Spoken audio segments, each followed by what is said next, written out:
So why do we get head stuck? Reason number one, experiential avoidance. This is a story of human motivation. Humans are motivated equally in two directions. Move away from things we don't want, move towards things we do want. So, move away from the bear, very good idea. Move towards the blueberry bush, equally good idea. The problem is, when humans develop language, they try to apply the same rule internally, not to the external world, but to their own internal thoughts and emotions. And this creates problems. It particularly creates problems for people who want to change their lives in some way. So, for example, people who want to change their career. Imagine you're here, you want to move towards a career change. The early days, weeks and months of a career change are characterised by thoughts like, this is never going to work. I'm going to fail.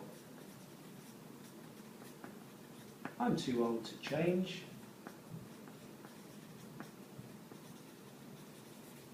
And emotions like fear, anxiety, and a whole lot of uncertainty. And most of us classify these thoughts and emotions as negative. In other words, if we apply the away and towards rule to these thoughts and emotions, our mind tells us move away from career change, even if the career change is what we really want most in life. And this is where many of us give up. So we avoid the career change, we go back to our lives, and actually the first emotions that we feel is relief. Thank goodness I no longer feel uncertain or fearful or anxious. The problem is, this is something called experiential avoidance. And experiential avoidance is basically avoiding the things that matter most in life because we want to avoid the difficult thoughts and emotions that come with that.